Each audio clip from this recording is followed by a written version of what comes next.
que ellos se coordinen con el resto de los chicos. Dale, perfecto, dale, todo tuyo. Chicos, miren, yo el martes tengo un problema personal y no voy a poder dar la clase en el horario normal. Les propongo dos opciones, que las consulté con sección clase, así que no debería haber problemas. El lunes de 20 a 21:30 o el miércoles de 20 a 21:30. En alguno de esos dos horarios, ¿ustedes pueden? ¿Tienen algún inconveniente de cambiar la clase?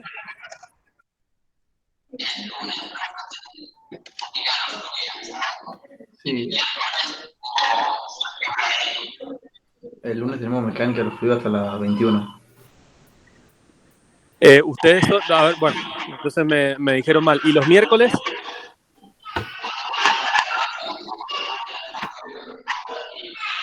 Bueno, si les parece, dejémoslos el miércoles de 20 a 21:30 y cualquier cosa, comuníquenmelo por mail y después arreglamos. ¿Les parece bien? Bueno, profe. Bueno, profe. Bueno, muchas gracias, chicos. Creo que hacen negocio, porque van a cambiar 3 horas por 1 hora y media. Sí, y además es un tema cortito, así que no deberían tener problemas. Así que les agradezco y avísenle al resto de los chicos nomás que nos vemos el día miércoles a las 20, ¿sí? Bueno, profe.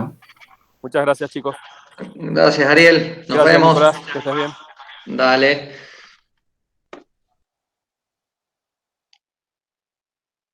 Bueno, chicos, a ver, damos un par de minutitos más, a ver si se suma algún compañero más y si no, ya arrancamos.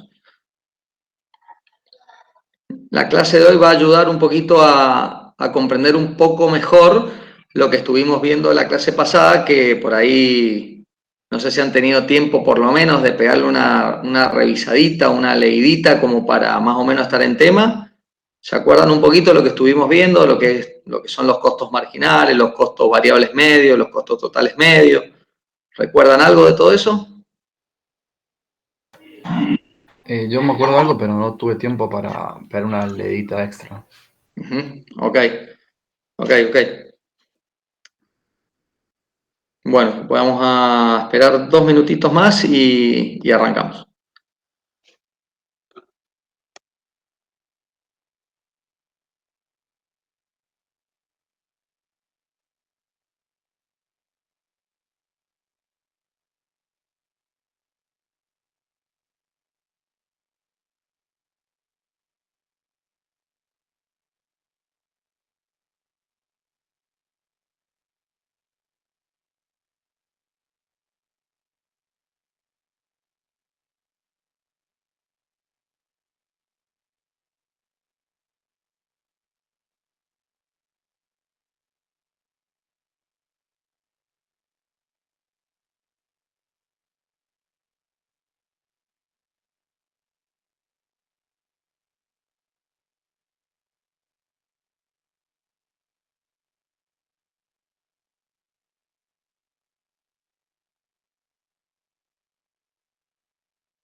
Bueno, chicos, ahora arrancamos nomás. Ahí les voy a compartir la pantalla.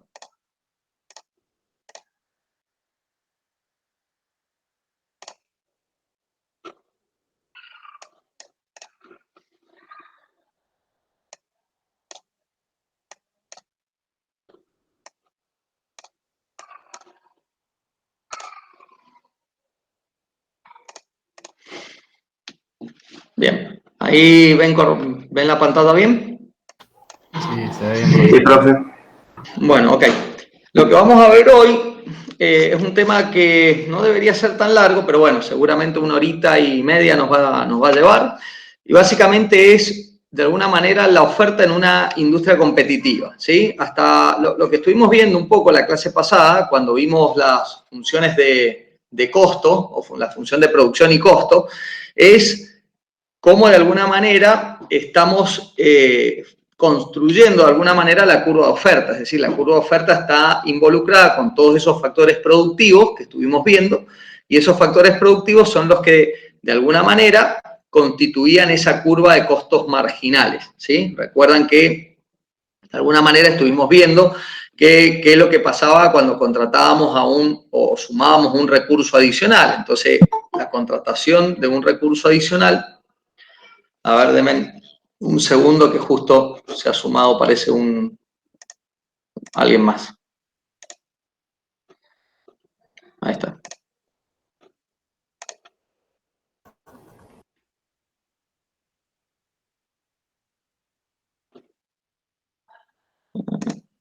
Ahí estamos. Ahí, ¿estamos bien ahí? Sí.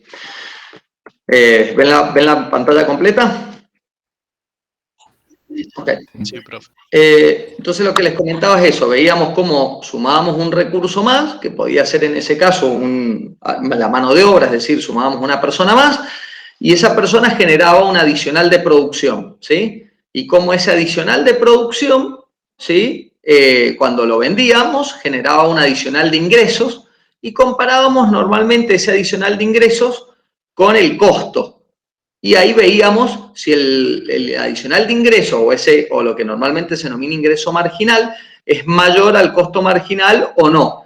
Y nosotros, recuerden que sumábamos y íbamos agregando una persona, otra persona, y notábamos normalmente que ese producto marginal, o sea, esa producción adicional que generaba esa persona, al principio crecía con una pendiente positiva y después en algún momento se achataba y después empezaba a generar un decrecimiento, ¿no?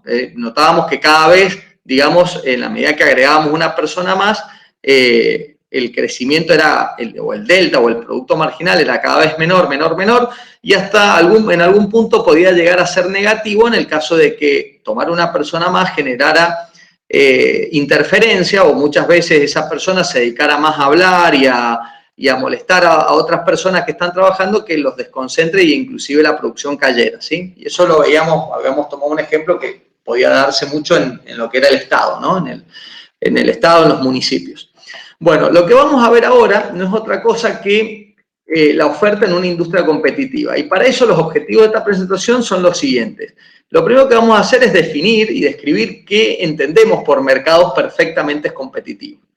Después de eso, lo que vamos a mostrar es cómo eligen estas empresas que son perfectamente competitivas, o sea, porque si obviamente la empresa está dentro de un mercado competitivo, tiene que ser la empresa perfectamente competitiva, cómo determinan las cantidades que van a ofrecer, obviamente lo hacen maximizando su beneficio, y cómo relacionan luego esta decisión con la curva de costos. Y eso es lo que vamos a ver. Ahora, quiero que entendamos una cosa. Cuando hablamos de maximizar beneficio, no estamos hablando de que estemos generando una ganancia. Podemos estar maximizando un beneficio cuando de alguna manera tratamos de minimizar una pérdida. ¿Se entiende? Es decir, que cuando hablamos de un beneficio, no quiere decir que sea positivo, sino que puede ser que estemos optimizando algo positivo o minimizando algo negativo. ¿Se entiende? Es decir, maximizando beneficio quiere decir que llego al punto en donde estoy en la mejor posición posible, pero eso no quiere decir que esa posición sea de ganar plata. Entonces, luego lo que hacemos es determinar si ese punto en donde mis beneficios están maximizados es un punto en el cual yo quiero permanecer y quiero trabajar, o tomo la decisión de irme del mercado porque resulta que en ese lugar voy a estar perdiendo plata y no me conviene. ¿Se entiende eso? Es decir, que determinar cuál es la cantidad óptima de producción a ofrecer no quiere decir que eso nos garantice que vamos a ganar plata, pero sí nos garantiza que es el mejor punto y la cantidad óptima de producción que yo tengo que ofrecer. Bien, y por otro lado, después vamos a trabajar o a determinar esta curva de oferta a corto plazo para estos mercados competitivos, y después vamos a ver la misma para largo plazo, ¿sí? Bueno, acá lo primero que tenemos que hacer es definir dos cosas, o responder en verdad dos cosas. Cuando una empresa es perfectamente competitiva y cuando un mercado es perfectamente competitivo. Y para eso vamos a empezar primero con lo que es una empresa. Y una empresa es perfectamente competitiva cuando considera que el precio de su producción está dado y no afecta la cantidad que vende. ¿Qué quiere decir esto, básicamente? Quiere decir que la empresa no pone el precio, sino que es precio aceptante. Quiere decir que el precio está dado por el mercado y la empresa no puede determinar su precio de producción. Normalmente esto ocurre en algunos casos muy puntuales, no se da con todos los bienes y servicios, pero unos ejemplos muy puntuales de esto normalmente suelen ser los commodities, inclusive uno de ellos, el petróleo. Por darles un ejemplo, ¿no? El petróleo normalmente se determina su precio a nivel internacional. Tenemos distintas formas de medirlo, ¿sí? Con el WTI o con el Brent o con cualquiera de los otros distintos indicadores de petróleo que haya según la parte del mundo en la que se comercialice. Y entonces, ¿qué ocurre? Que si el petróleo del WTI, supongamos, está en 65, no sé, actualmente en cuánto está el precio del petróleo, 65, 70, 60, anda por ahí. No sé si ustedes tienen el dato exacto o no le dan ni 5 pelotas todavía al precio del petróleo. Ok, bueno, lo que está alrededor de eso, vamos a suponer que es $65 el barril de petróleo, ¿no? Bien, si internacionalmente el barril de petróleo se comercializa a ese valor, lo que ocurre es que el precio de ese, acá en Argentina se tiene que adoptar. Obviamente en Argentina pasan otro tipo de cosas que hacen que no sea esto tan así, pero normalmente si a nivel mundial el petróleo se comercializa a $65 el barril, se supone que acá dentro en Argentina el precio debería ser $65 el barril. ¿Por qué? Porque si alguien acá en Argentina quiere vender su barril de petróleo a 68 o a 70, no se lo va a comprar nadie. ¿Y por qué? Porque si en el mundo se vende a 65, ¿quién estaría dispuesto a pagar 68 o 70? ¿Se entiende esto? Entonces, lo que tenemos que entender es que la condición para que una empresa sea perfectamente competitiva es que básicamente su precio está dado. Y si su precio está dado, quiere decir que en verdad la demanda es plana, es horizontal, como se ve en ese dibujo. ¿Por qué? Porque no importa cómo yo dibuje la oferta, siempre va a cortar en el mismo nivel de precios. Entonces, la cantidad que yo decida ofrecer como productor, la voy a vender siempre, ya sea que quiera ofrecer 5 unidades, 50 unidades, 5.000 unidades o 5 millones. ¿Se entiende? La curva de oferta, no importa la forma que tenga, en la medida que yo la traslade y la mueva de un lado al otro, siempre va a cortar a la curva de demanda en el precio P sub 0. ¿Se entiende? Y por lo tanto, la cantidad que yo decida comercializar la voy a hacer a ese precio P sub 0. Esto normalmente también se da, por ejemplo, en la soja. La soja viene determinada en un mercado que es el mercado de Chicago, en Estados Unidos, y normalmente se determina, por ejemplo, que la tonelada de soja cuesta $600. Y si la tonelada de soja cuesta $600 en el mundo, nadie nos va a comprar a nosotros soja si la queremos vender en 650 o $700 la tonelada. ¿Se entiende? Y obviamente nosotros tampoco vamos a venderla por debajo de ese valor. Entonces, en este caso, sobre todo se dan los commodities. Los commodities son aquellos... ¿Saben lo que es un commodity? No, profe.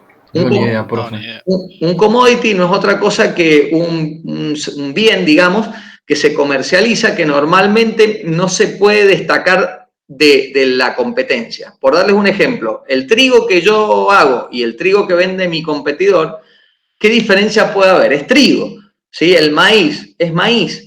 El petróleo que hace YPF o sea, vamos al término de petróleo, porque ya la nafta, o sea, una vez que ya tiene un procesamiento ya cambia, pero el petróleo en general, el crudo, ¿qué diferencia puede haber entre el crudo que tiene YPF o el crudo que tiene Shell, digamos? Es más o menos la misma. ¿Sí? Es decir, no lo puedo diferenciar. Después diferenciaré la nafta que vendo, si tiene más octanaje, menos octanaje, bueno, ahí le meteré el valor agregado. Después, ¿qué diferencia puede haber en el sorgo, en el oro? en la plata, en el cobre. O sea, el cobre que produce una empresa o el cobre que produce otra empresa. ¿Cuál es la diferencia? ¿Se entiende esto? Entonces, todos estos son commodities. ¿Por qué? Porque normalmente yo no me puedo destacar en un commodity, un proveedor no se puede destacar de otro. Entonces, a un cliente le es indistinto comprarle a uno o a otro. ¿Por qué? Pues es un commodity. Ahora, después, si yo tomo esa soja y la transformo en el juguito Hades, bueno, ahí ya le metí un valor, y si otra persona toma soja y la transforma en un juguito Hades parecido, bueno, ahí ya cambia, porque entonces hay una fórmula química, mi jugo Hades tiene un gusto, tu jugo Hades tiene otro, y ya ahí, bueno, la gente dice, no, a mí me gusta más este, a la otra le gustará más el otro, ¿se entiende? Y entonces ahí ya empieza a haber una diferenciación, inclusive ya se empieza a crear una marca, y ahí ya cambia todo, ¿sí? Pero la realidad es esa. El commodity es algo en donde los competidores no se pueden diferenciar uno de otro porque no le pueden meter mucho valor agregado hasta el punto en donde uno lleve a cabo una transformación físico-química de tal manera de que ya cree un producto con una estampa, digamos, distintiva, ¿no?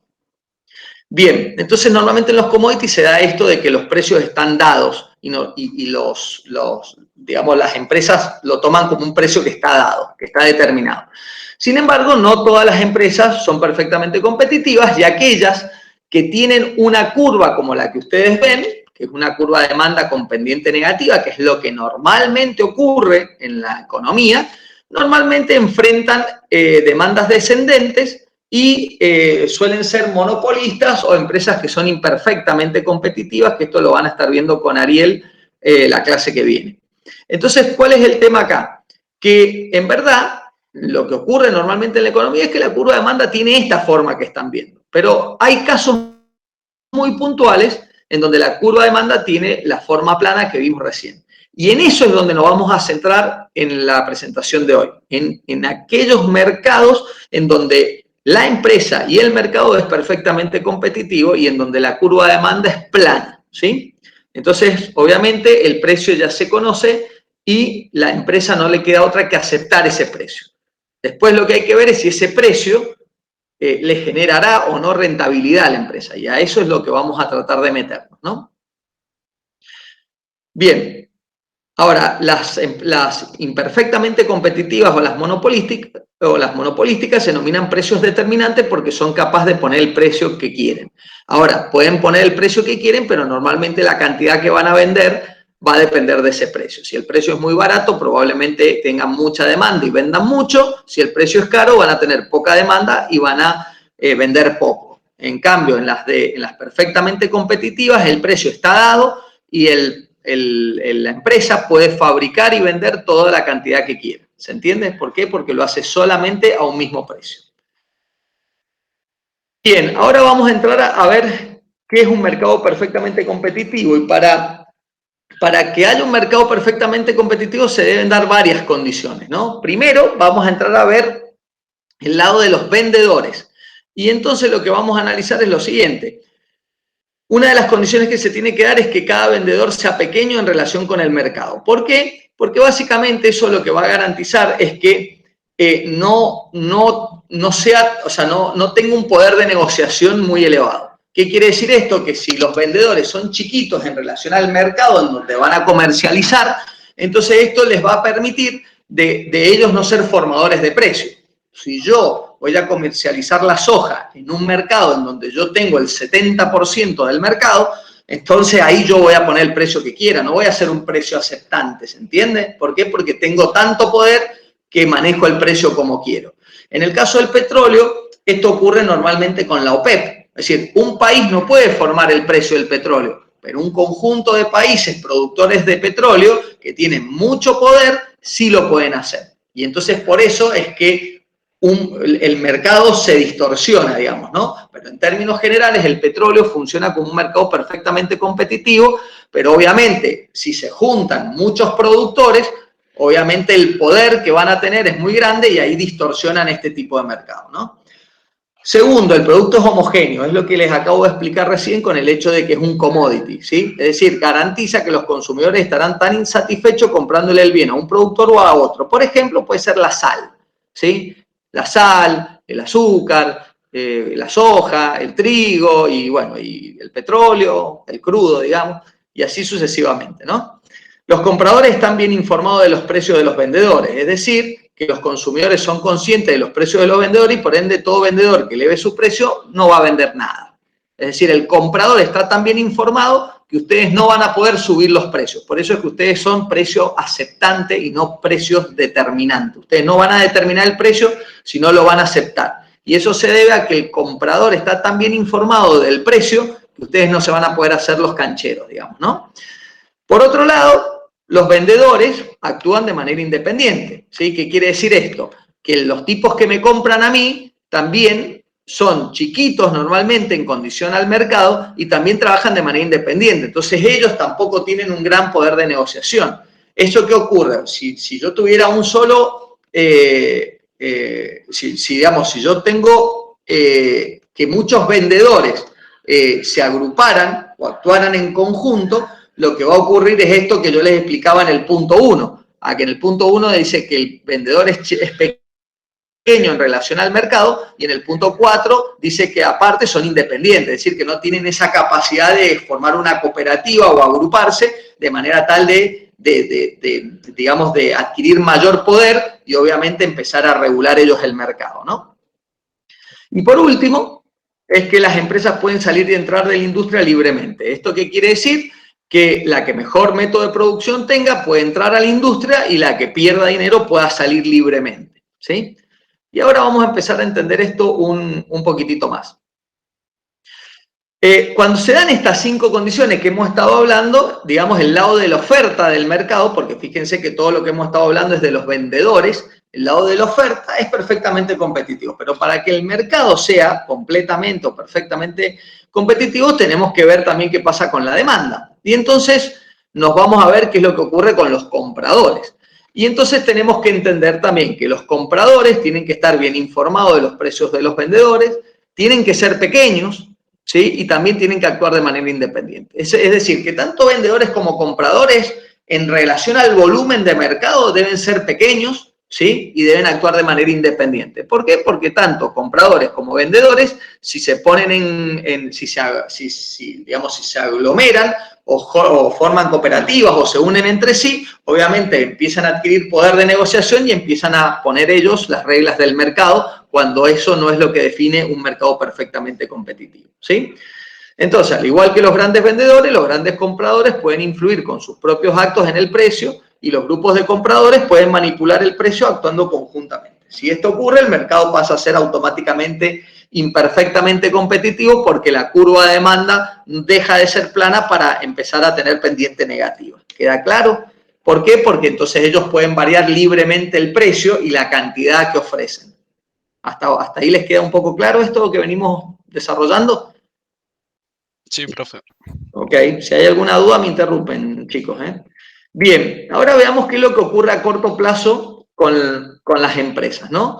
Normalmente, ¿cómo determinan las empresas la cantidad de producción óptima? Y siempre tengan en cuenta esa palabra, óptima, a ofrecer en un mercado perfectamente competitivo. Entonces, lo primero que hace es, la primera fase, digamos, consiste en seleccionar cuál es ese nivel óptimo de producción, ¿sí? Es decir, que es aquel que va a maximizar el beneficio. Y de vuelta, claro, maximizar el beneficio no quiere decir que ese beneficio sea positivo, puede ser negativo. Y la segunda fase consiste en comparar los beneficios que genera el nivel de producción óptimo, que es el que definieron en la primera fase, con una decisión que ustedes van a tener que tomar, que es la decisión de cerrar y no producir nada, ¿sí? Y elegir entonces lo mejor. Es decir, la decisión de, está la decisión de vender esa cantidad que determino en la primera fase, porque obviamente determino que esos beneficios son positivos o andan bien, o veo que esos beneficios no son los esperados o tengo en verdad pérdida en vez de beneficio y por lo tanto puedo tomar la decisión de cerrar, no producir nada y salirme del mercado. ¿Se entiende? Y puedo salirme del mercado porque una de las condiciones que hablamos más temprano es que las empresas pueden entrar y salir del mercado libremente. ¿Sí? Profe, Sí. en el caso que esté ganando plata con la primera fase, no se plantea la segunda, ¿no? Lo que pasa es que, bueno, la primera te va a dar cuál es la cantidad de producción y la segunda te va a permitir saber si vas a ganar o perder plata. Ah, bien. Entonces, Gracias. la primera, lo único que te va a determinar es tu nivel de producción. Te va a decir, mira, vos tenés que producir, no sé, 8.000 unidades por mes. Y lo que te va a decir la segunda es, con esas 8.000 unidades por mes, si vas a ganar o perder plata. ¿Por qué? Porque lo que te va a determinar la primera fase es que esas 8.000 unidades son las mejores y lo que te va a optimizar. O sea, si vos fabricaras 8.001, vas a estar en peor posición si fabricaras 8.000. Y si fabricaras 7.999 vas a estar en peor posición de que si fabricaras 8.000. ¿Se entiende? O sea, vos vas a buscar el punto de equilibrio en el cual se maximiza el beneficio. Eso es lo que determinás en la primera fase. Y en la segunda fase determinás si ese punto que determinaste en la primera de producción te va a generar beneficios positivos o negativos. Y si son negativos, la pregunta es, ¿cierro o me quedo en el mercado perdiendo plata? Entonces, eso es lo que vamos a tratar ahora. Entonces, veamos cómo hallamos la primera fase, digamos, ¿no? Que sería el nivel de producción positivo óptimo. Y acá es un poquito lo que les acabo de contar recién. La empresa halla su nivel de producción óptimo, que sería aquel en donde maximizas los beneficios aplicando el mismo tipo de análisis marginal que vimos la clase pasada. Entonces, la empresa comienza averiguando si puede aumentar los beneficios produciendo algo más o algo menos de lo que produce actualmente. Es decir, si yo hoy produzco 500 unidades al mes y yo paso a producir 550 y mis beneficios aumentan, entonces obviamente tengo que pasar de 500 a 550, ¿sí? Y si sigo aumentando a 600 y mis beneficios siguen aumentando, me va a convenir seguir aumentando hasta 600. Y si llego a 650 y veo que mis beneficios caen, entonces voy a volverme para atrás. Voy a decir, no me conviene ir a 650 porque en 600 yo tenía obtenía mejores beneficios que en 650. ¿Se entiende? Entonces, la empresa comienza averiguando si puede aumentar los beneficios produciendo algo más o algo menos de lo que produce actualmente. ¿Y por qué dice algo más o algo menos? Porque a veces puedo estar produciendo 7.000 unidades mes y no maximizando mis beneficios. Y tal vez maximizaría mis beneficios produciendo 6.500 unidades. Entonces, a veces, el punto de maximización de beneficios puede estar de lo que yo hago actualmente, puede estar produciendo un poco más o produciendo un poco menos. Entonces, lo que tenemos que hallar es ese punto. Y cuando la empresa observe que no puede obtener más beneficios variando la producción, es porque ha hallado el nivel de producción óptima, ¿sí? Eso consiste en la fase 1. Entonces, dado que los beneficios son la diferencia entre los ingresos y el costo, el aumento de una unidad más de producción solo elevará los beneficios si el ingreso adicional generado por la venta de esa unidad es superior al costo de producir esa unidad. ¿Queda claro esto? Es decir, ¿cómo determino yo si mis beneficios aumentan o disminuyen? Veo los ingresos menos los costos. Y bueno, entonces, ¿cómo hago? ¿Cómo determino yo el ingreso? Precio por cantidad. Entonces, si yo produzco una unidad más, la multiplico por el precio y me da el ingreso. Y a eso lo comparo con el costo que tuve por producir esa unidad más. ¿Y cómo se llama el costo de producir una unidad más? ¿El producto marginal? El costo marginal. El costo marginal. El costo marginal. ¿Y cómo se llama el ingreso que obtengo por vender una unidad más?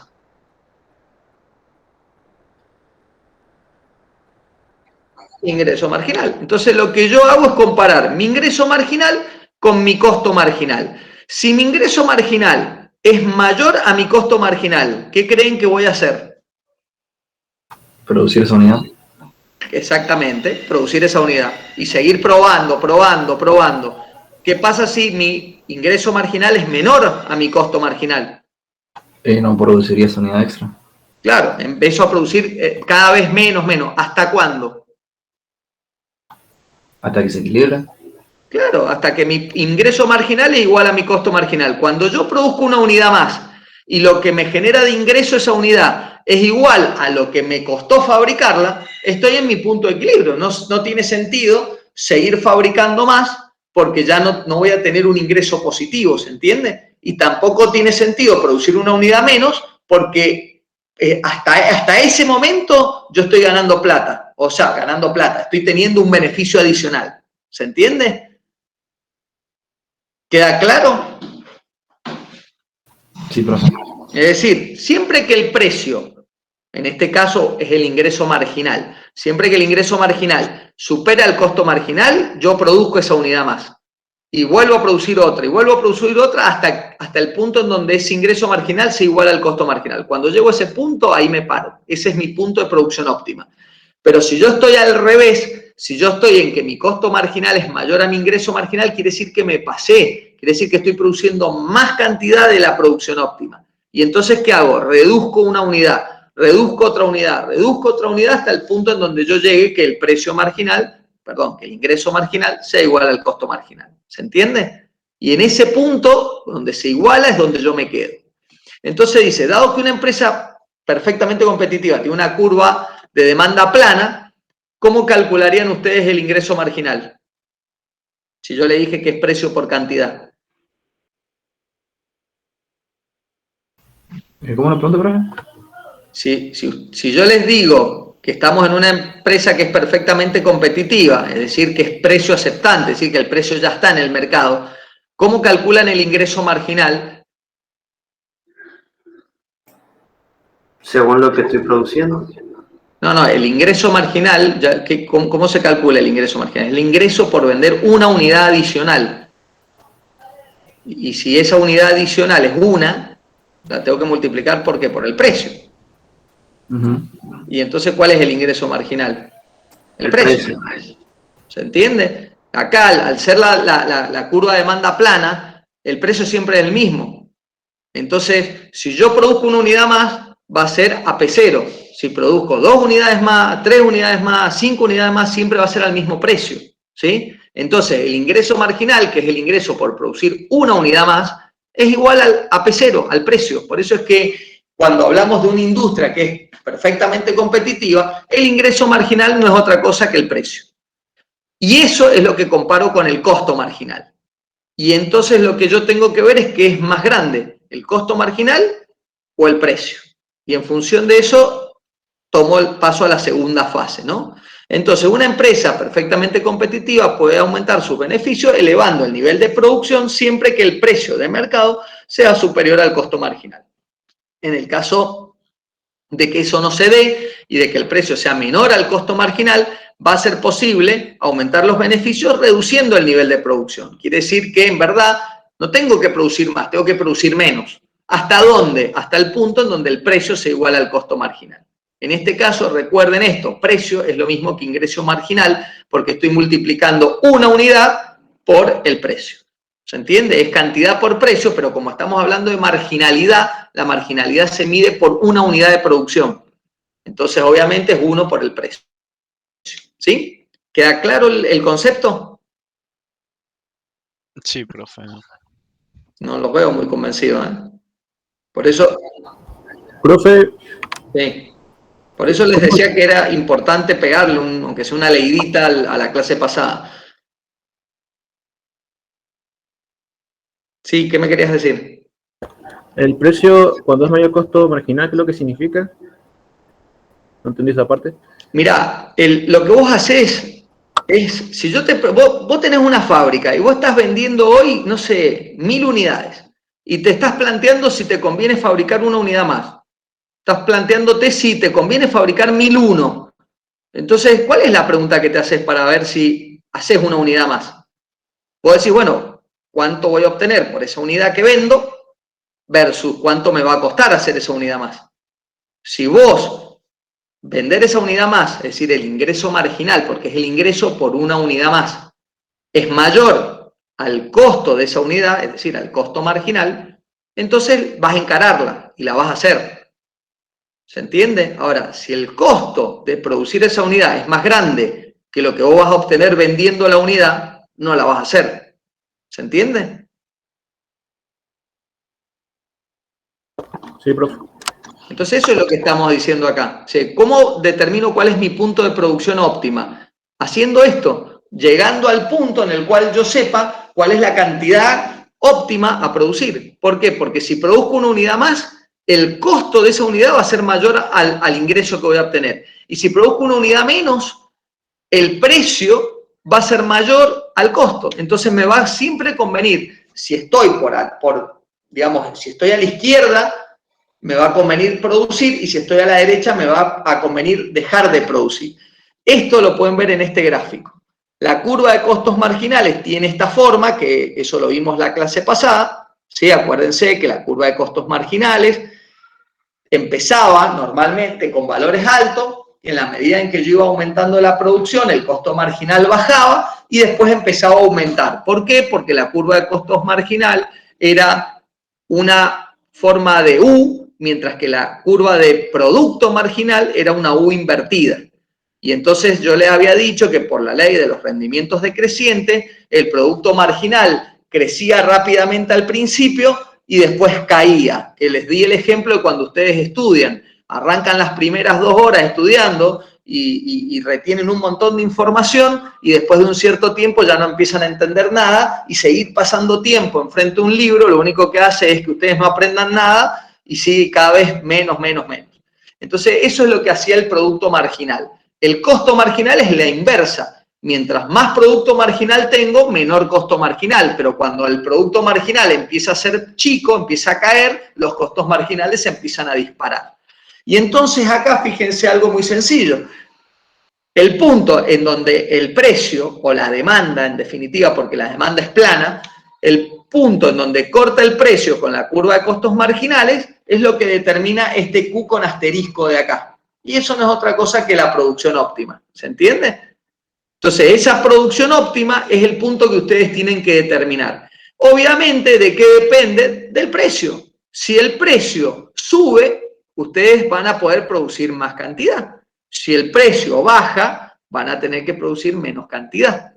¿Queda claro esto? Y cada empresa tiene una curva de costos marginales diferente, porque esta curva de costos marginales depende de todos los factores productivos que tiene cada empresa y de la tecnología que tiene cada empresa y de qué tan eficiente es produciendo. Entonces hay empresas que tal vez a este precio P sub 0, su curva de costo marginal está más arriba. ¿Qué quiere decir? Que tal vez su curva de costo marginal a este precio P sub 0 ni siquiera empezó. La curva empieza por acá arriba. Y si empieza por acá arriba, quiere decir que este P sub 0, esa empresa, lo único que hace es perder plata. No puede producir nada, ¿se entiende? Primero no puede producir porque no corta el precio nunca a la curva de costos marginales.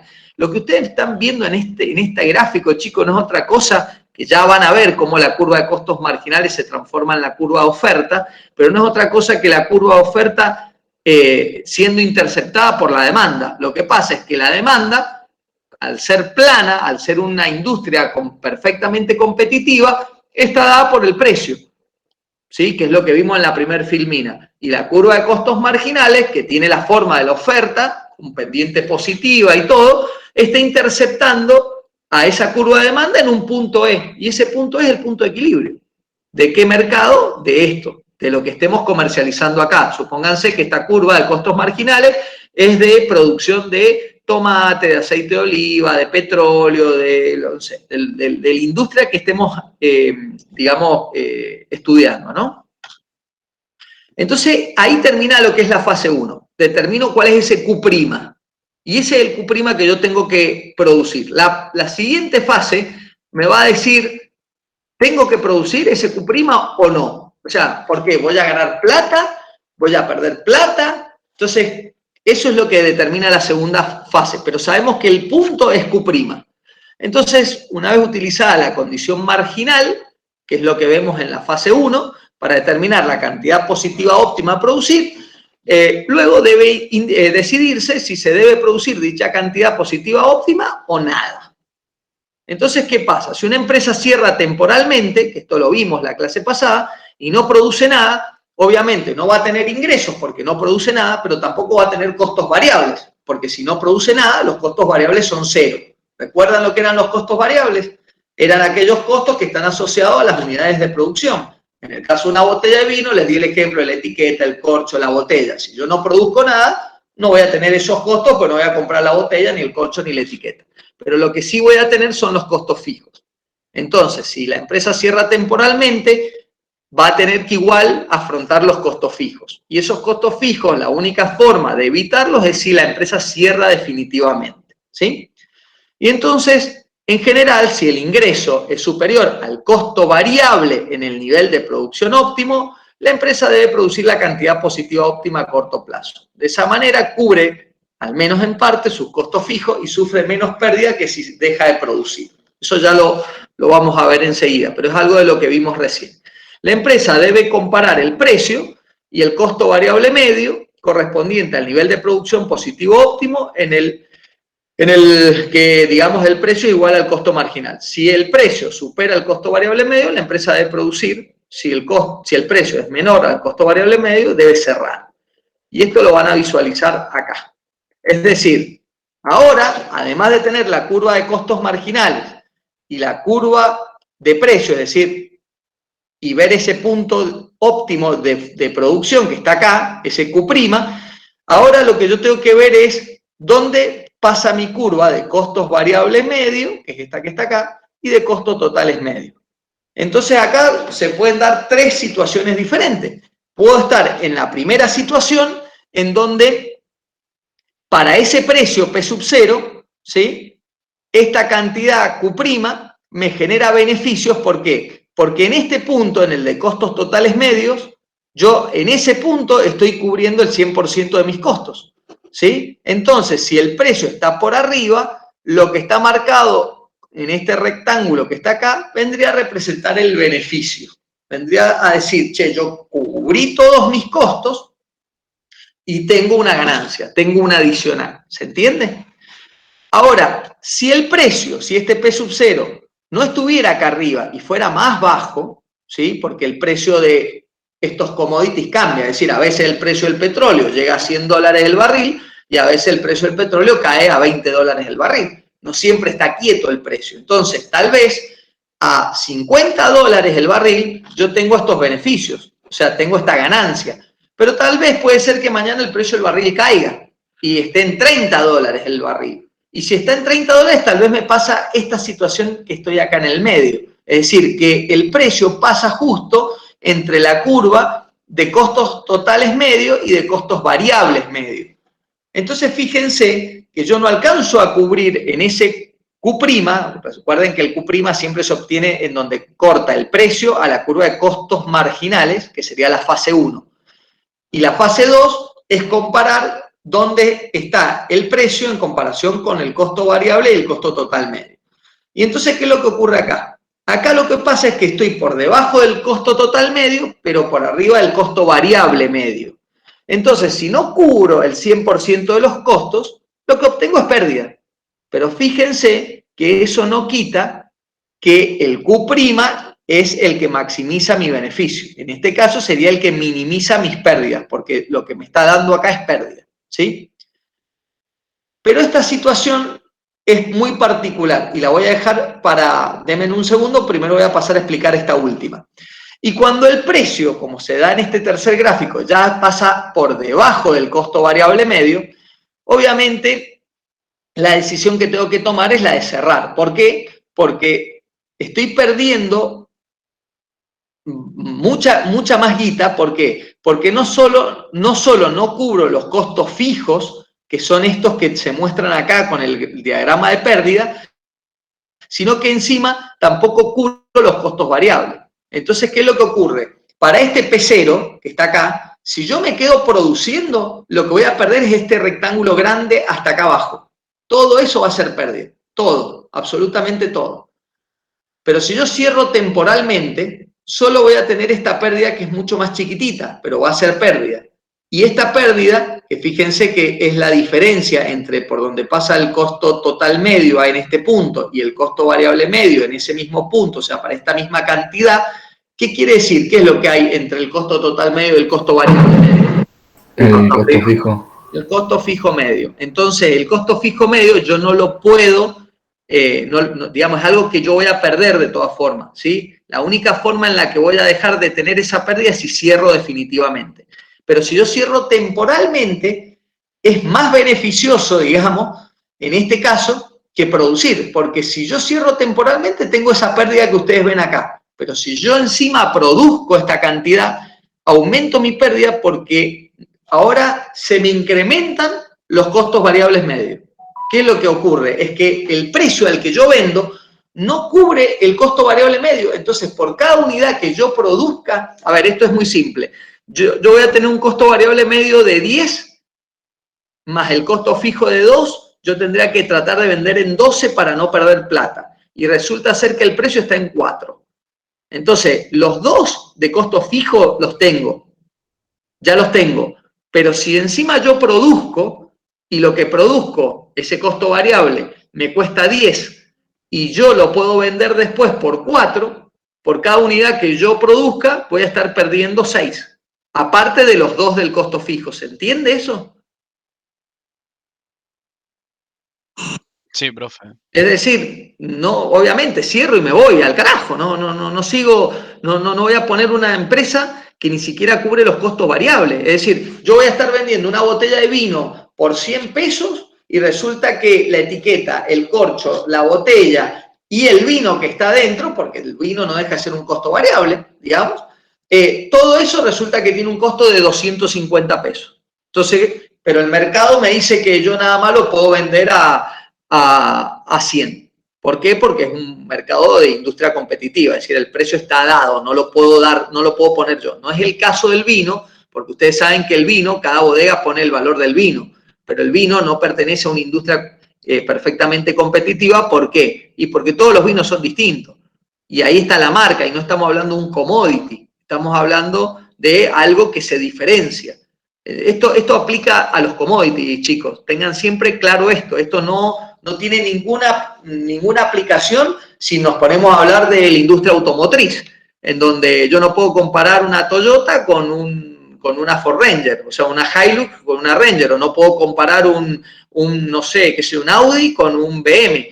¿Se entiende? Esto sí aplica cuando yo estoy comparando la plata que produce una empresa minera y la plata que produce la otra. ¿Qué diferencia hay entre una plata y la otra? Lo mismo.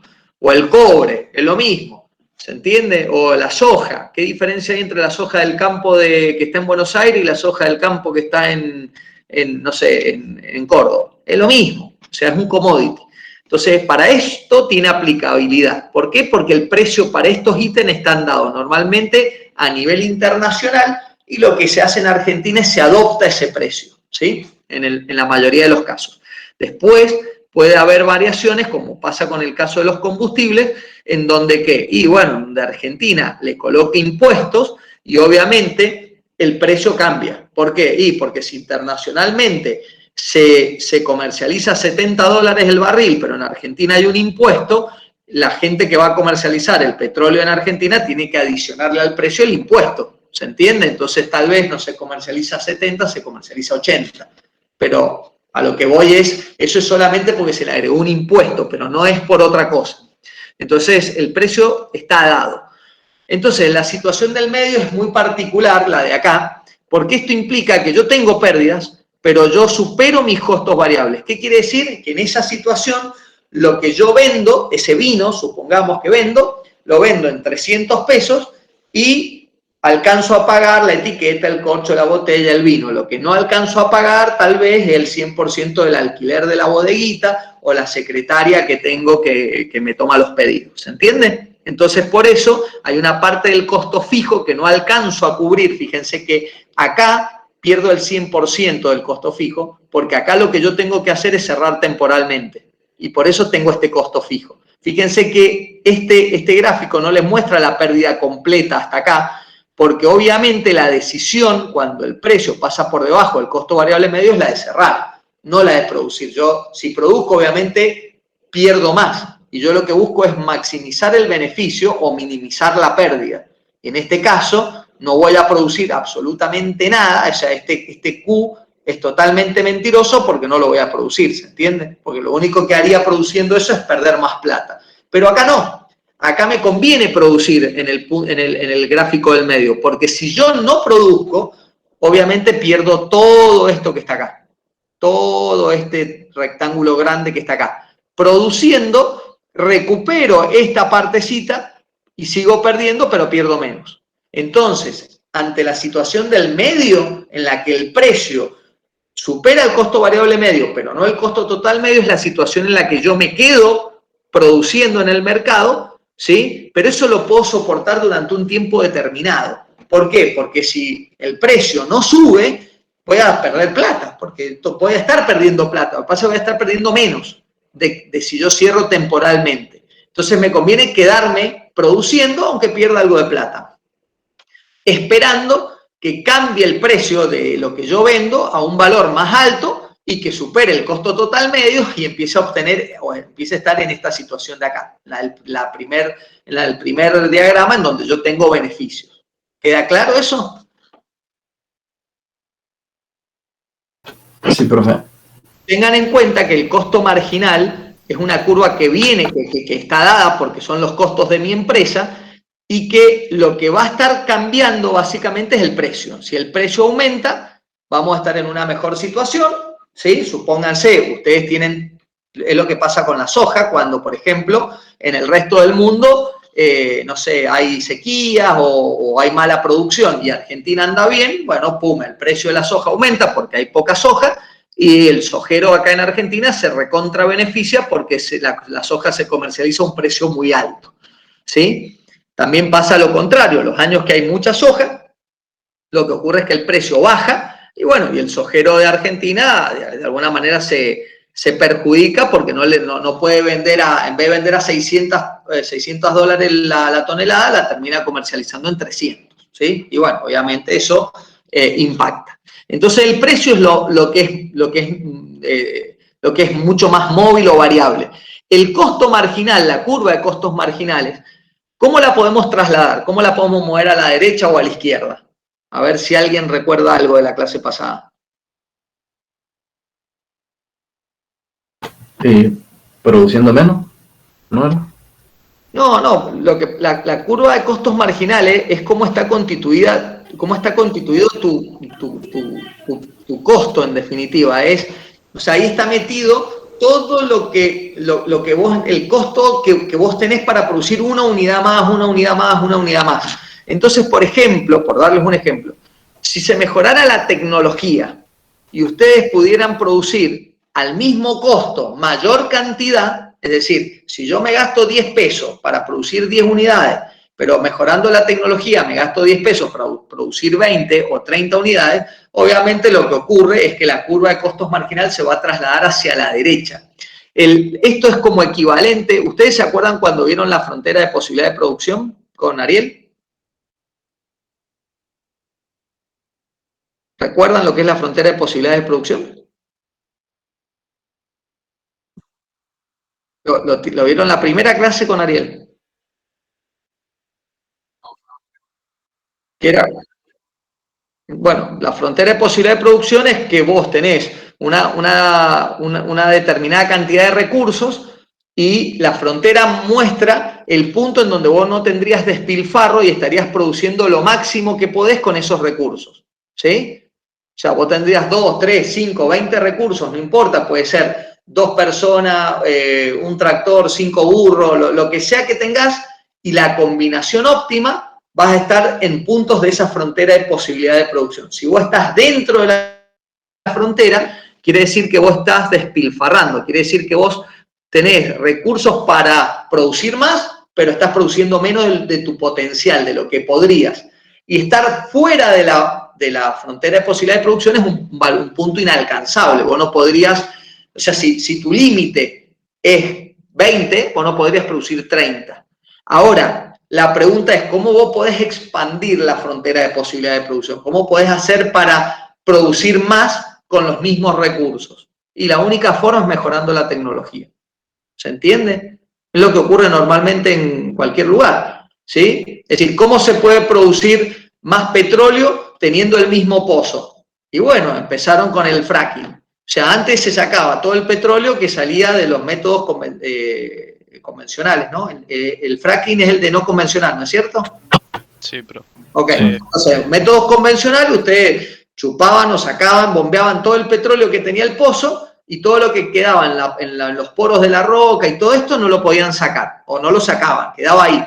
¿Y cómo hicieron después para hacer más productivo el pozo? Bueno, incorporaron tecnología, bla, bla, bla, y ahora hacen las hidrofracturas, inyectan, y le dan mucha más vida a ese pozo y sacan obviamente mucha más cantidad de petróleo. ¿Cómo lo lograron? Con la tecnología. Sin la tecnología no lo podrían haber hecho. Y tienen los mismos recursos, nada más que ahora, el mismo recurso, el mismo pozo, nada más que ahora, en vez de sacar, no sé, 250 toneladas, no lo sé, o metros cúbicos de barriles de petróleo, ahora pueden sacar más como consecuencia de esa incorporación de tecnología, ¿sí? Entonces esa es una forma, de alguna manera, de mostrarles a ustedes cómo esa frontera de posibilidad de producción se puede expandir y eso representaría que la curva de costos marginales se traslada a la derecha. Exactamente lo mismo. Fíjense, ¿qué pasa cuando la curva de costos marginales se corre a la derecha? ¿Aumenta o disminuye la cantidad a producir? Aumento. Aumenta. Lo mismo que si ustedes logran incorporar tecnología a un pozo petrolero y sacarle mayor cantidad de petróleo. ¿Se entiende? Entonces eso es lo que estamos haciendo con la curva de costos marginal. La curva de costos marginal yo la puedo mover hacia la derecha si mejoro la tecnología o si bajan los costos de ciertos, o sea, los costos de ciertos, de ciertas materias primas o de ciertos insumos, ¿sí? Ahora, se me puede ir hacia la izquierda si me ocurre todo lo contrario. Si de repente los sueldos aumentan, si de repente las materias primas aumentan, si el que me vendía la botella de vidrio, la etiqueta, el corcho, ahora me cobra más caro, obviamente esa curva de costos marginal se va a trasladar a la izquierda. ¿Por qué? Porque obviamente yo voy a salir a ofrecer menos cantidad, ¿sí?, que la que estaba ofreciendo en ese momento. ¿Por qué? Porque ahora me aumentaron mis costos. Entonces, si me voy hacia la izquierda, ¿sí?, bueno, obviamente cambia mi punto óptimo de producción, es decir, cambia mi Q'. Y entonces al mismo precio, obviamente voy a tener otra situación distinta.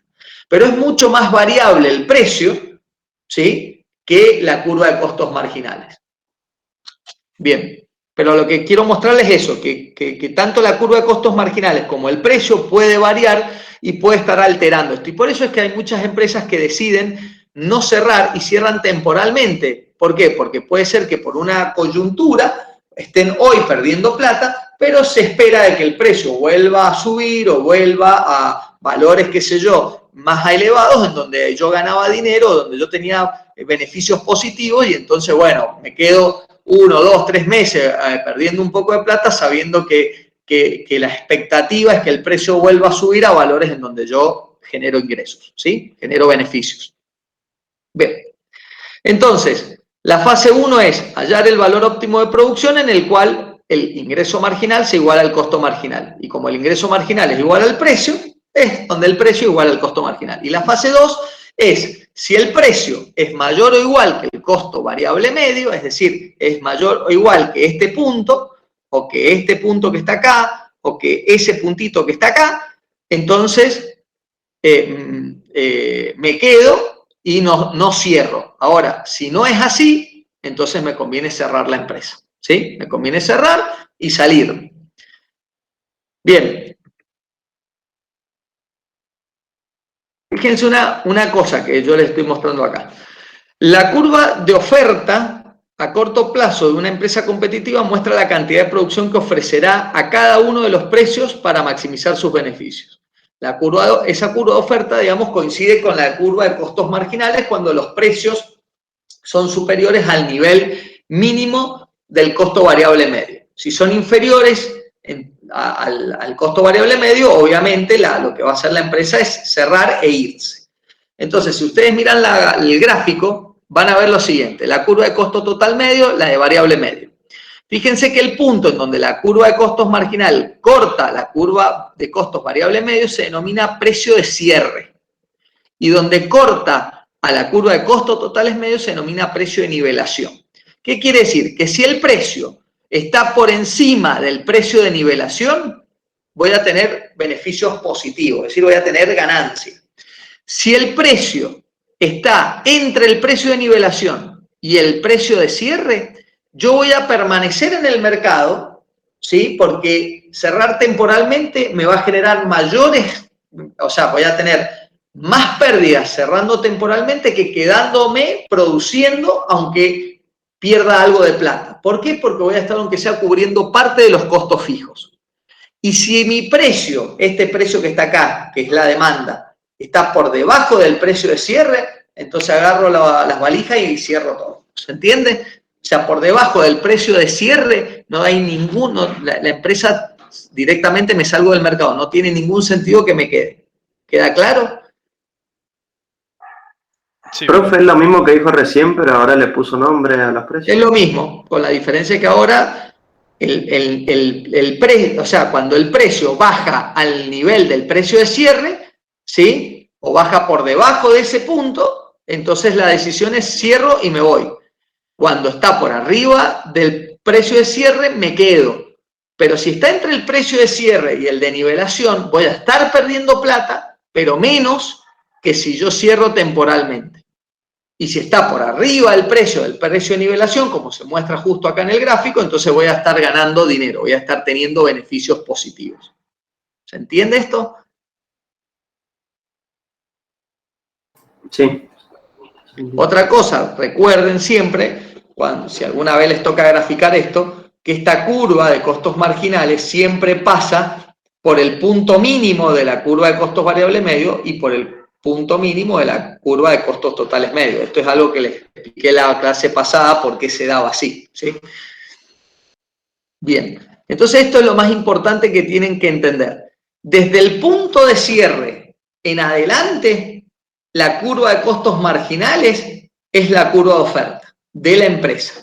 Es decir, esto que está resaltado en color violeta, de ahí en adelante es mi curva de oferta. De ahí para atrás no, porque yo estaría en una situación en la que cerré. No tiene ningún sentido esta colita que está acá de la curva de costos marginales, cuando yo, ante esa situación, yo cierro. Yo no estoy en el mercado, ¿se entiende? Pero yo empiezo a aparecer en el mercado desde este punto en adelante, ¿sí? Es decir, que yo necesito que por lo menos el precio o la demanda esté como mínimo en este nivel. Si está por debajo de este nivel, yo ni aparezco en el mercado. A partir de acá para arriba aparezco. Durante este periodo de tiempo pierdo plata. Y después de acá gano dinero. ¿Se entiende?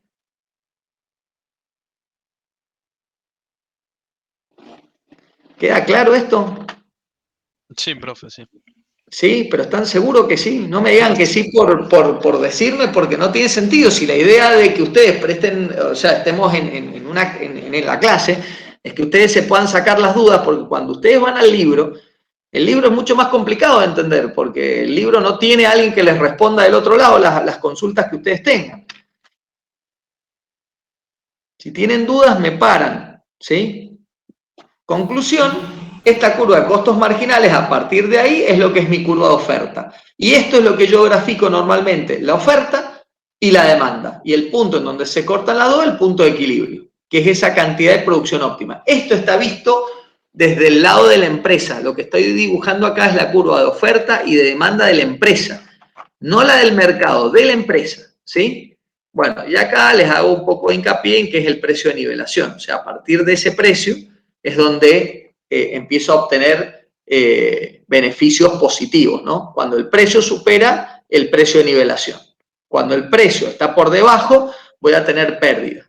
Pero si está por debajo del precio de cierre, ya me conviene directamente cerrar y no producir absolutamente nada, porque si produzco una unidad, el costo variable de producir esa unidad es más grande que el precio. Y por lo tanto, lo único que hago es incrementar cada vez más mi pérdida. ¿Se entiende? Profe, Sí. ¿no hay ninguna relación en la curva de costo marginal con la oferta del mercado? Claro que sí. Lo que pasa es que esta curva de costos marginal que estás viendo acá es para una empresa. Por eso en los títulos está subrayado la palabra empresa y en mayúscula. Porque lo que yo estoy haciendo es dibujando la curva de oferta de mi empresa. La del mercado, ¿cómo crees que puede ser? Y ¿Qué hay en un mercado? consumidores. No, está bien, pero estamos hablando de la curva oferta. Ah. La curva oferta son los productores, digamos, ¿no? Claro. Entonces, ¿qué es lo que hay en un mercado?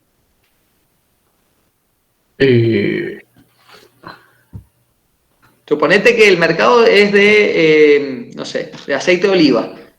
Esta es la curva de tu empresa. Tu empresa se llama, no sé, Pepito Sociedad Anónima. Esa es la curva de tu empresa. Pero ¿cómo crees que se constituye la curva de oferta de un mercado? Del mercado de aceite de oliva, de, no sé, de Mendoza, por ejemplo. Con la de todas las empresas. Exactamente. Haciendo una sumatoria de todas las curvas de oferta de cada una de las empresas que estén dentro de ese mercado del aceite de oliva en Mendoza. Si el mercado es el aceite de oliva de Argentina, tendrás que considerar todas las empresas del mercado de aceite de oliva de la Argentina. Si es de Maipú, solo las de Maipú, y así sucesivamente. Entonces vos me dirás, ¿y cómo hago para hacer eso? Bueno, ahora lo vamos a ver. Ahora empieza la curva del mercado. Fíjate que hasta ahora, mirá, todo lo que hemos estado viendo para atrás, vos fíjate que el título siempre ha sido de la empresa, de la empresa, de la empresa, de la empresa. Nunca hemos hablado del mercado, ¿sí? Ahora vamos a entrar a ver el mercado. Un segundo, ahí. Ahora vamos a ver el mercado. Y acá les muestro algo muy sencillo. Lo que están viendo en la primera gráfica es una empresa A y una empresa B. Vamos a hacerlo con dos empresas para que sea mucho más sencillo, pero esto se puede hacer con 10.000 empresas. Entonces, fíjate que la empresa A arranca su curva, bueno, acá se pone como SA, porque el libro normalmente la curva de oferta la dibuja con la letra S. Fíjate que normalmente está dibujada desde un punto P1 hacia arriba, ¿sí? P1 de precio 1. Y fíjate que la curva de la empresa B está dibujada desde un precio P2 hacia arriba. Vos fíjate que las dos curvas de la empresa A y la empresa B no son iguales. ¿Y por qué crees que no son iguales?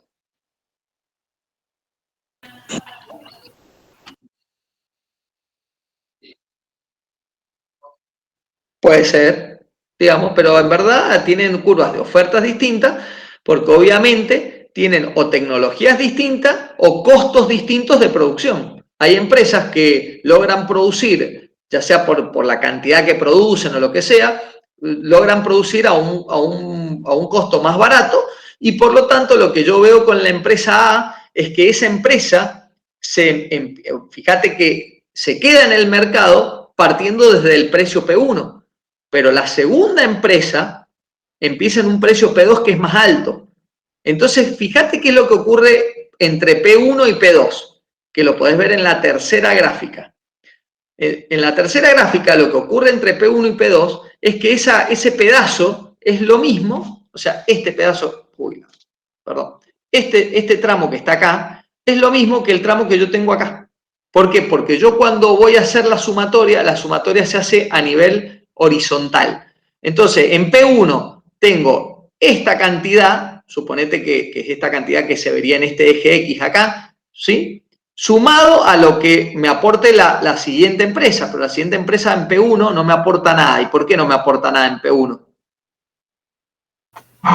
Perdería plata con ese precio. Claro, entonces obviamente no aparece. O sea, si el precio al que se vendiera el aceite de oliva, supongamos que estamos hablando del mercado de aceite de oliva, fuera P1, entonces la primera empresa aparece en el mercado, porque a P1 ya le interesa vender.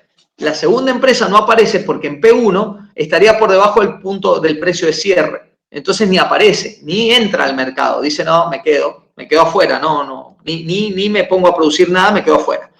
Entonces no aparece. Pero esta sí. Y desde P1 hasta P2, la segunda empresa no va a aparecer. Y por lo tanto, lo que vamos a obtener acá en la industria no es otra cosa que lo que obtenemos de la empresa A.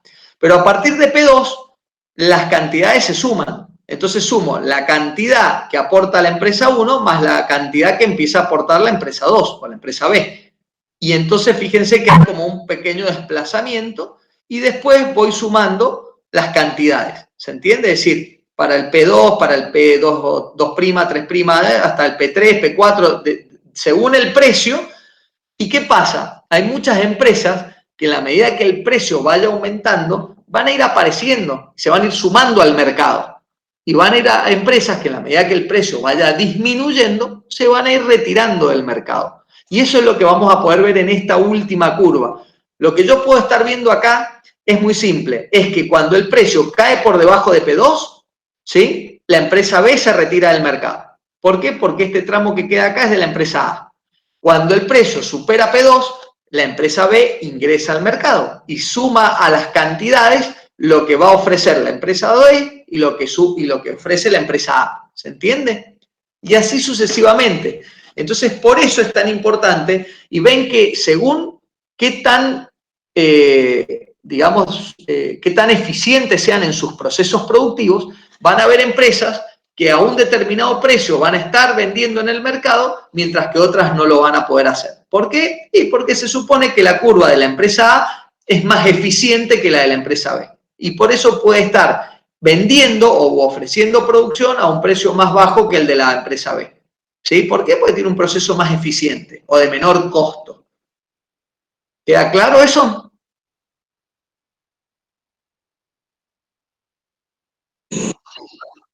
Ok. Entonces, fíjense eso. Punto de cierre para la empresa A, punto de cierre para la empresa B.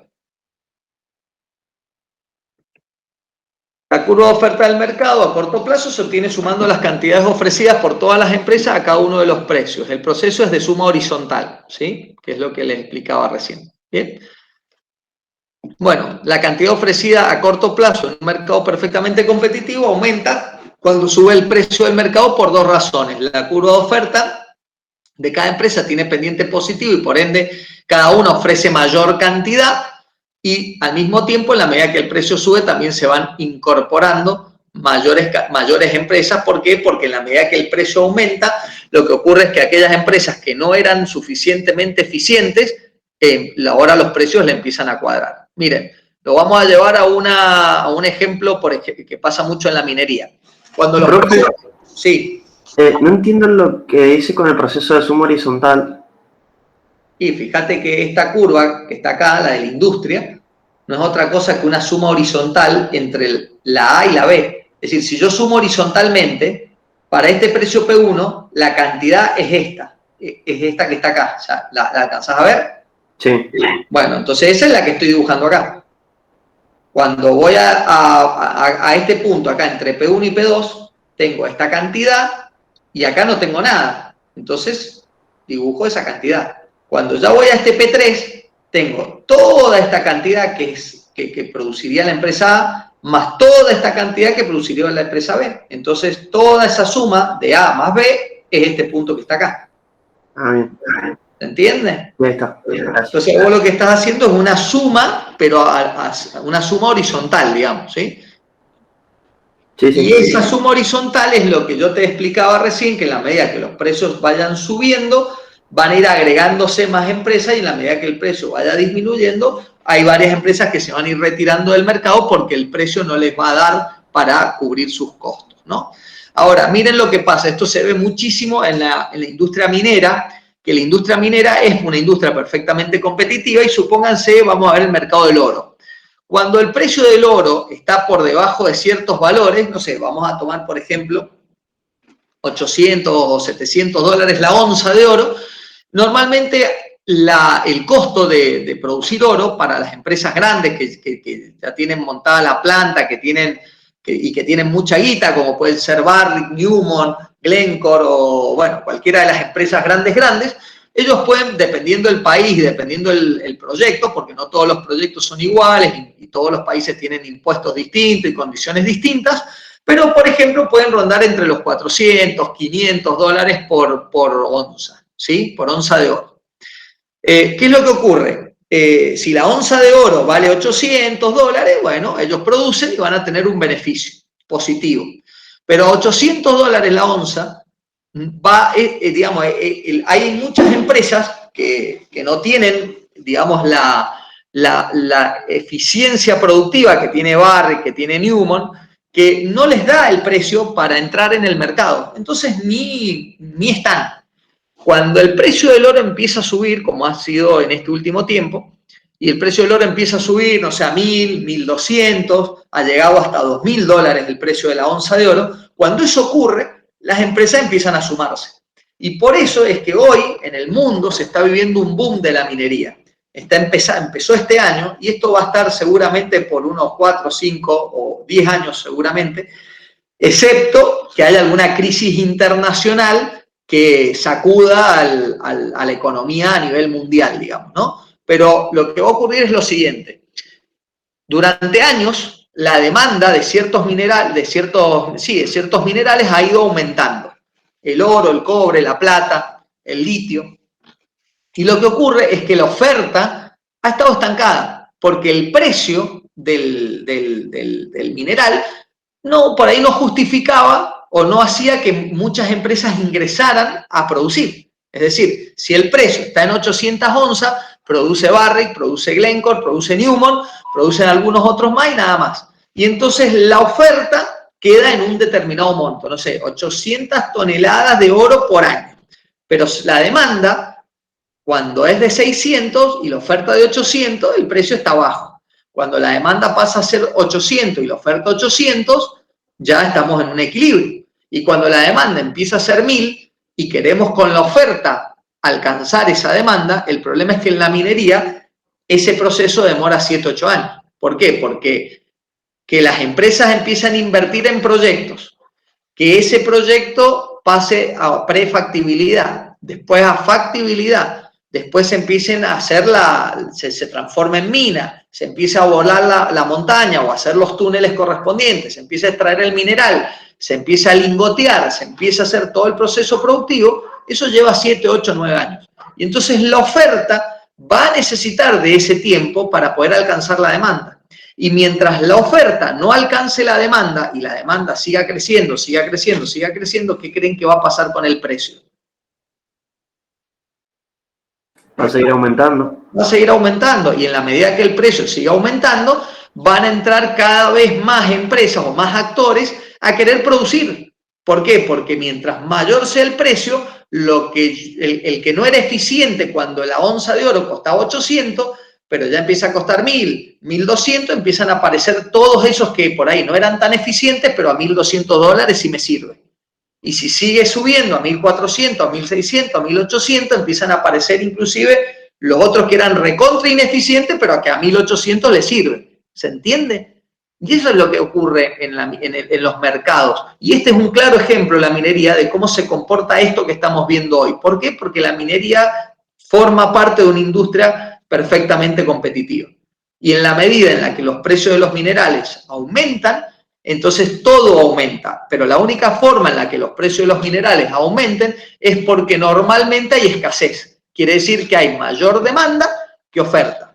Y, por ejemplo, el cobre. ¿Por qué hay tanta demanda de cobre? Y bueno, porque los autos eléctricos que se vienen en un futuro, ¿sí? Cada auto eléctrico está construido con 80 kilos de cobre, aparte de las baterías de litio y todas las otras cuestiones que ustedes puedan estudiar. Pero imagínense, hoy un auto normal no tiene, no sé cuántos kilos de cobre lleva en todo su cableado. El auto eléctrico lleva 80 kilos. Imagínense cómo eso potencia la industria del cobre.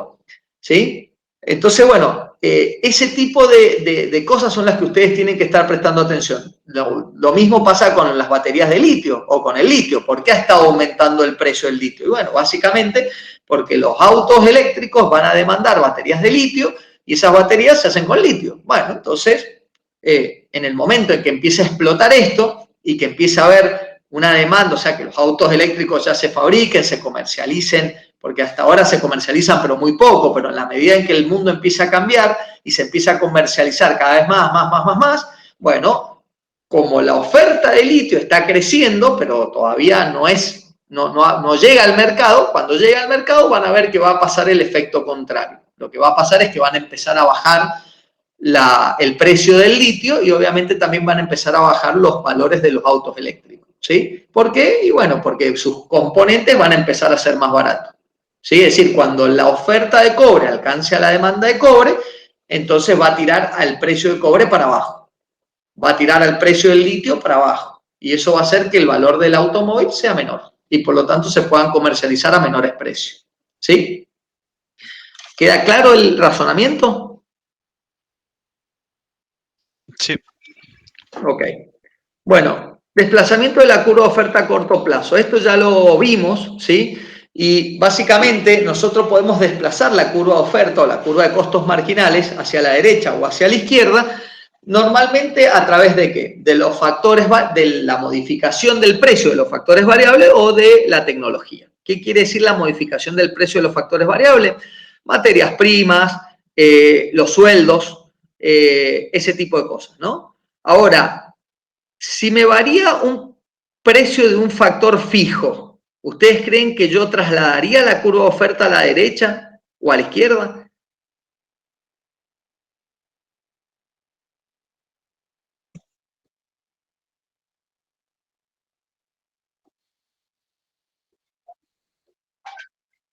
No. O sea, no está mal lo que decís, pero no es tan así.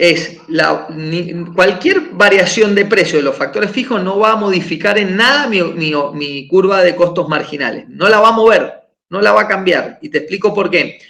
Porque el costo marginal, yo te expliqué que es el costo de producir una unidad más. Y vos para producir una unidad más, ¿sí? O una unidad menos, ¿te varía el costo fijo? No, porque el costo fijo es el mismo, produzcas una unidad, 0 unidad o 50 unidades, es el mismo. Y el costo marginal te muestra eso, es el costo de producir una unidad adicional. Entonces lo que está mostrando el costo marginal es cómo varían los costos variables. Es decir, porque yo para producir una unidad, una botella de vino más, necesito una etiqueta más, necesito un corchito más, una botella más, un poquito, o sea, 750 mililitros de vino más, ¿se entiende? Ahora, si cambia el precio de alguna de esas cosas, sí me va a trasladar la curva de oferta. Si bajan los precios de las etiquetas o de la botella, van a trasladar la curva de oferta ¿hacia dónde? ¿Hacia la derecha o hacia la izquierda? Si baja, hija. Si baja. A la derecha sería. A la derecha. Exactamente. Y si suben los salarios, por ejemplo, porque el sindicato llega a un acuerdo y dice, no, y hay que darle un 20% de aumento a todas las personas de las bodegas porque, qué sé yo, porque el sindicato lo arregló de esa forma. Entonces ahora vos, la mano de obra, que es el trabajo, que es un factor variable, ¿sí? Te aumenta. ¿Sí? Entonces, ¿para dónde se va a mover la curva de oferta? Y hacia la izquierda. Hacia la izquierda. Bueno, y si la quiero mover hacia la derecha, ¿qué otro factor puede variar que no sea un factor variable?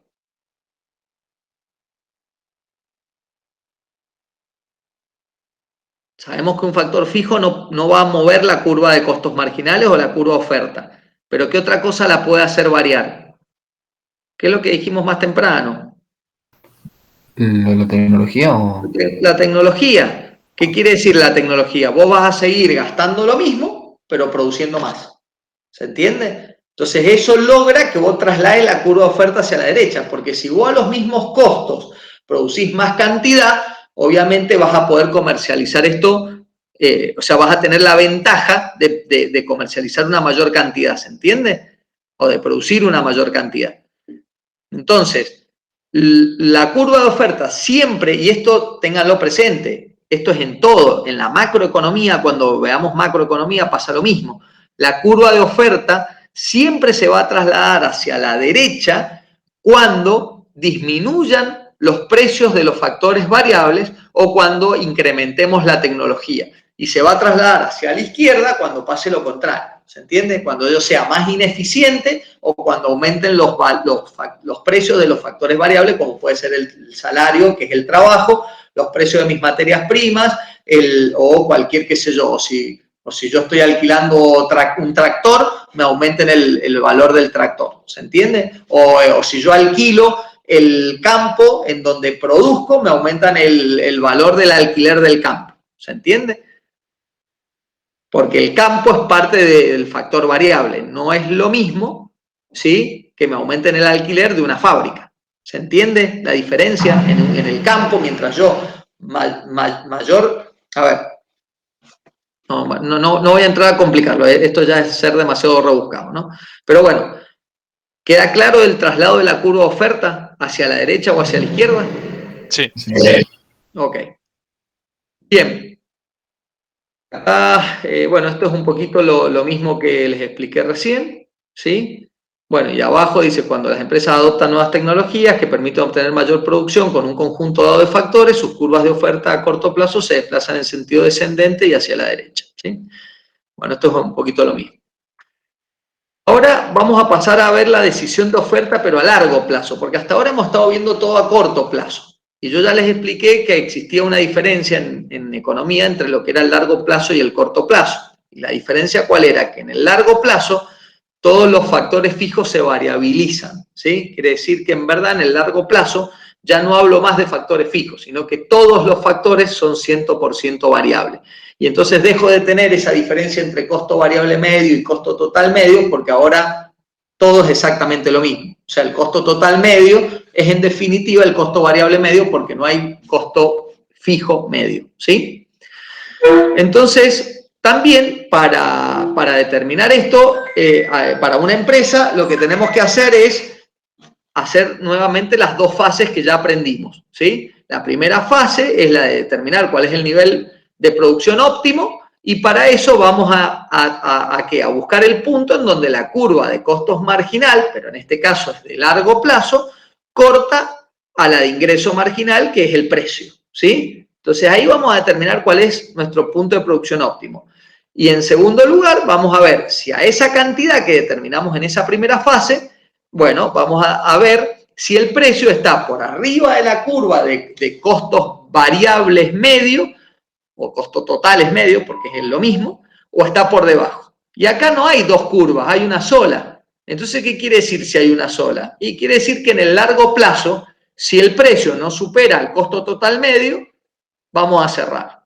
Y si lo supera, nos vamos a quedar. Acá ya no vamos a tener esas tres que digamos que podemos tener beneficios positivos, pérdida, y podíamos estar en un punto en el medio en donde nos quedábamos perdiendo plata, pero de manera temporal, esperando que, ¿se entiende eso? Acá no, acá ya no tenemos tres. ¿Por qué? Porque hay solo una curva. Pero bueno, eso lo vamos a ver ahora. ¿Sí? Bien. La empresa solo debe producir. Bueno. Voy a volver un pelito para atrás. En la segunda fase, al igual que en el corto plazo, la empresa debe decidir si le conviene seguir produciendo. A largo plazo, una empresa solo decide seguir produciendo si cubre todos sus costos. ¿Por qué? Porque ahora todos sus costos son variables. Si el precio es demasiado bajo para cubrir la totalidad de sus costos, la empresa debe abandonar definitivamente la industria. ¿Y cómo lo sabemos? Comparando el precio con el costo medio de largo plazo. Si el precio es mayor o igual, me quedo. Si el precio es menor, me voy. Y entonces este es un cuadro resumen, tanto para corto plazo como para largo plazo. En el corto plazo, que sería la primera fila, la condición de marginalidad es que yo obtengo el punto óptimo cuando el precio es igual al costo marginal. ¿Por qué? Porque el precio es lo mismo que el ingreso marginal. Y la segunda fase, que sería la condición del control de beneficio, es me quedo produciendo si el precio supera el costo variable medio y cierro definitivamente si el precio está por debajo del costo variable medio. En cambio, en el largo plazo, la primera condición de marginalidad es exactamente igual, nada más que la curva de costos marginales, en vez de ser la de corto plazo, es la de largo plazo. Y el control de beneficio cambia, ¿por qué? Porque ya no hablamos más de costos variables medios, sino de costos medios a largo plazo. ¿Y por qué? Porque ahí estamos hablando de costo total, porque no hay diferencia entre el costo total medio y el costo variable medio, porque es la misma curva. Y ahí nos quedamos produciendo si el precio supera el costo medio a largo plazo y nos vamos de la industria si el precio es inferior al costo medio de largo plazo. A ver si lo podemos ver de alguna manera así. Sería más o menos así. Esa sería la curva de costos marginales de largo plazo, que es la que está ahí marcada con violeta, y está la curva de costos medios de largo plazo, que es la que está como en, digamos, esta que tiene forma de U, ¿sí? Entonces, ¿qué es lo que ocurre? Donde se corta, y tenemos un determinado, hay que ver cuál es el precio, ¿no? Entonces, en el punto en donde tengamos el precio, por ejemplo, si el precio es este que está acá arriba, ¿sí? En ese punto yo tengo que ver el precio cortando a la curva de costos marginales. Ahí tengo el punto de equilibrio E. Y esa es la cantidad óptima, este Q que estaría acá, ¿sí? Entonces, para ese punto, ¿sí? Fíjense que la curva de costos medio de largo plazo pasa por el punto F y yo estoy en E. Por lo tanto, todo este rectángulo que está marcado en gris es el beneficio positivo que yo tengo, ¿sí?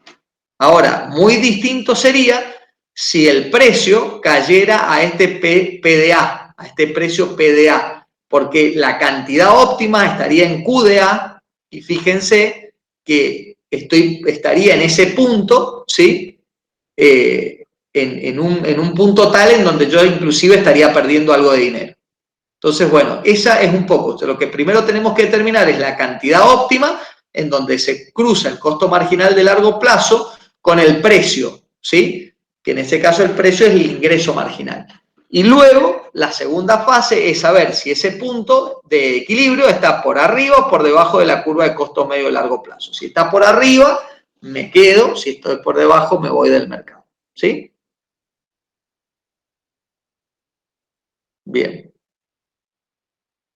Bueno, ahí el P sub A, que es el precio de nivelación, fíjese que antes había un precio de nivelación y un precio de cierre. En este caso, el punto de nivelación es igual al de cierre. ¿Por qué? Porque es lo mismo. O sea, si yo estoy por debajo de este P sub A, tengo que cerrar definitivamente. ¿Por qué? Porque el P sub A sería el precio al cual yo tendría, estaría cortando a mi curva de costos marginales en ese punto, ¿sí? Ahora, ya por debajo de ese precio no tiene ningún sentido quedarme en la industria, ¿no? Y fíjense por eso que la curva de oferta a largo plazo en verdad parte desde ahí hacia arriba y no desde acá hacia abajo, porque desde acá hacia abajo yo la elimino cuando la grafico porque no tiene ningún sentido para mí como empresa entrar a un mercado en el cual si el precio no supera P sub A, yo no ingreso porque perdería plata. ¿Se entiende?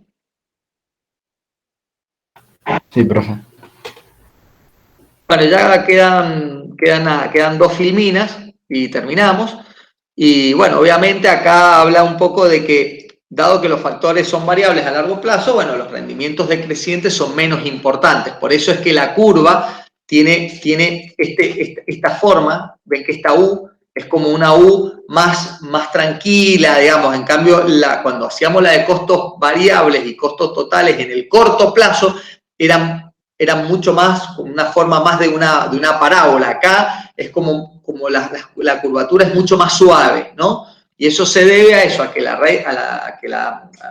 ley de los rendimientos decrecientes, digamos, son menos importantes y eso se debe a que el 100% de los factores en el largo plazo son variables, ¿sí? Es decir, acá no hay factores fijos, ¿no? Por lo tanto, la curva de oferta a largo plazo de las empresas es más elástica. A ver si está dibujada. Creo que en algún punto la teníamos dibujada. Ahí. Es decir, la curva de oferta sería esta SL a largo plazo, que no es lo mismo que la curva de costos marginales a largo plazo, ¿no? Normalmente, en el largo plazo tiene una forma más elástica y en el corto plazo suele ser un poco más inelástica. Y eso se debe a varios factores, pero uno de ellos es a la ley de los rendimientos decrecientes, que hace que, obviamente, que como en el largo plazo está todo variabilizado, genera ese efecto, ¿no? Y dice, por lo tanto, la curva de oferta a largo plazo de la empresa es más elástica que su curva de oferta a corto plazo. Es decir, una subida del precio provoca un mayor aumento de la cantidad ofrecida a largo plazo que a corto plazo, ya que la empresa tiene más tiempo para ajustar los factores fijos, ya que la empresa tiene tiempo, de ajustar los factores fijos que en el corto plazo no lo puede hacer. A eso es más o menos lo que les comenté recién.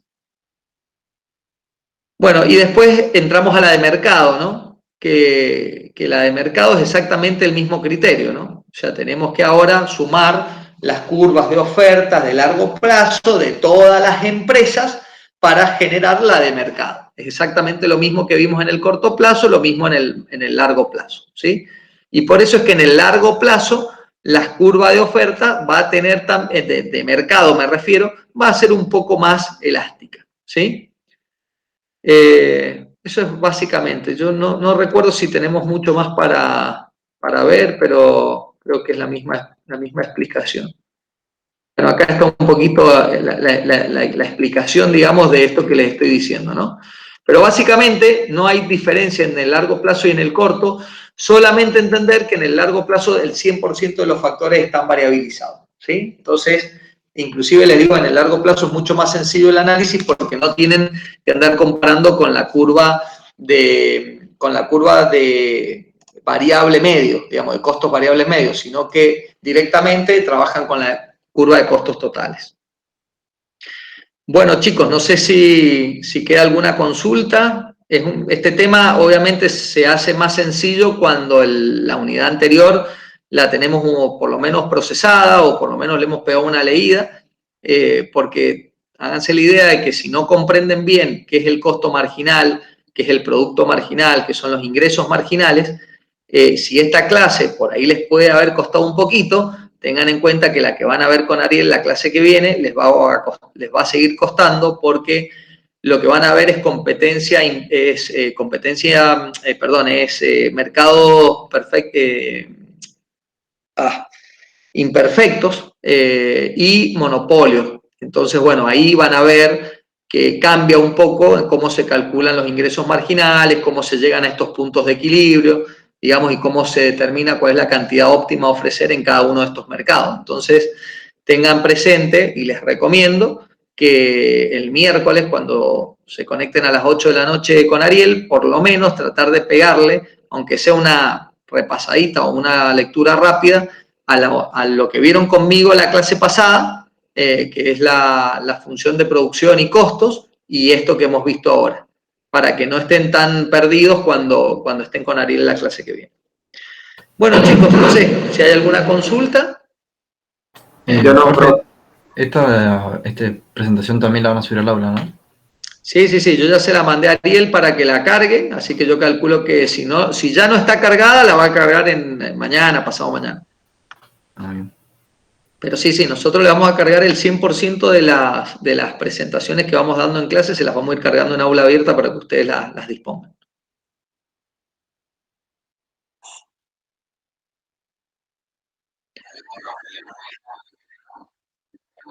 Bueno, perfecto, Franco. chao, profe. Nos vemos, Nos profe. vemos, chicos. Chao, profe.